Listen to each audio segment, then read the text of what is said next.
ये देखकर बहुत ही हैरानी हो रही है कि कुल 40 से ज्यादा वेस्टर्न, नाटो और यूरोपियन देश एक साथ मिलकर भी अकेले रशिया को नहीं हरा पा रहे हैं, ना ही सैन्य तौर पर और ना ही आर्थिक तौर पर। आपको याद होगा कि साल 2014 में रशिया ने यूक्रेन से क्रीमिया को अलग कर दिया था। तब भी रशिया को यूरोपियन और वेस्टर्न देशों की तरफ से बैकलैश देखने को मिला था। उस समय अमेरिका समेत सभी यूरोपियन देशों ने रशिया के ऊपर कुछ सैंक्शंस थोपे थे, लेकिन उस समय कोई कंक्रीट स्टेप नहीं उठाया था। जबकि अमेरिका को लगता था कि अगर सब यूरोपियन और वेस्टर्न देश एक साथ मिलकर रशिया के साथ ट्रेड बंद कर देंगे, रशिया से क्रूड ऑयल, गैस और कोल नहीं खरीदेंगे और रशियन बैंक्स को स्विफ्ट पेमेंट सिस्टम से बाहर कर देंगे, तो रशिया इससे घुटनों के ऊपर आ जाएगा। साल 2014 में क्रीमिया को एनेक्स करने पर उस समय रशिया के खिलाफ ये सब कार्रवाई तो नहीं की गई थी, लेकिन इस बीच ये सब कदम उठाने की रशिया को खूब सारी धमकियां मिलती रही।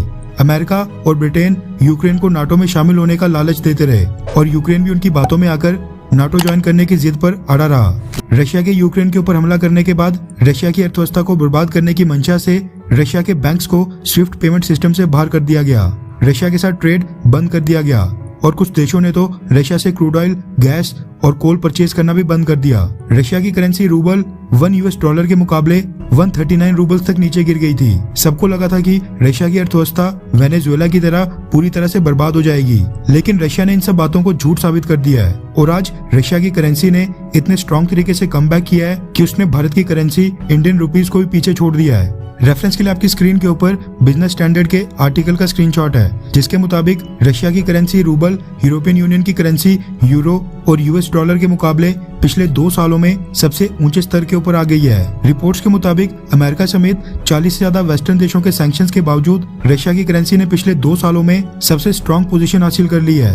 रशिया की करेंसी धीरे धीरे कम बैक कर रही थी, लेकिन जैसे ही रशिया ने घोषणा करके बताया कि रूबल्स में पेमेंट ना करने के कारण रशिया पोलैंड और बुल्गारिया को गैस सप्लाई रोक रहा है, उसी समय से रशिया की करेंसी रूबल में बहुत ही बड़ा उछाल देखने को मिल रहा है। रिपोर्ट्स के मुताबिक एक US डॉलर अब 73.05 रशियन रूबल के बराबर है। 2 दिन पहले ही एक US डॉलर 78 रूबल्स के बराबर था। 2 दिन के अंदर ही रशियन रूबल 5 से 6% स्ट्रॉन्ग हो गया है, जबकि अभी तो रशिया ने क्रूड ऑयल, गैस और कोल के लिए सभी यूरोपियन यूनियन के देशों से रूबल्स में पेमेंट लेना शुरू नहीं किया है। लास्ट टाइम साल 2020 में ऐसा हुआ था, जब एक US डॉलर के बराबर 73 रूबल्स थे। एक्सपर्ट्स का कहना है कि रशिया जब रूबल में पेमेंट एक्सेप्ट करना शुरू करेगा तो रूबल की डिमांड अभी और बढ़ने वाली है और रशियन करेंसी और भी ज्यादा स्ट्रॉन्ग होगी।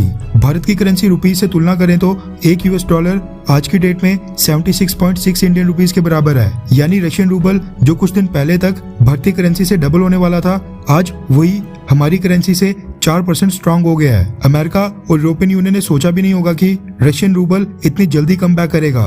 भारत के लिए खुशी की बात यह है कि रशियन रूबल अब थोड़ा स्टेबल और स्ट्रॉन्ग हो रहा है। भारत रशिया के साथ रुपीस रूबल पेमेंट मैकेनिज्म को इसलिए स्टार्ट नहीं कर रहा था क्योंकि रशियन रूबल काफी फ्लक्चुएट कर रहा था, कभी ऊपर जा रहा था तो कभी नीचे। लेकिन अब क्योंकि रशियन रूबल थोड़ा स्टेबिलिटी की ओर बढ़ रहा है, तो भारत भी रशिया के साथ ट्रेड करने के लिए रुपीस रूबल पेमेंट मैकेनिज्म को आगे आने वाले कुछ हफ्तों में ग्रीन सिग्नल यानी हरी झंडी दे ही देगा। इससे इंडियन रुपीस भी स्ट्रॉन्ग होगा।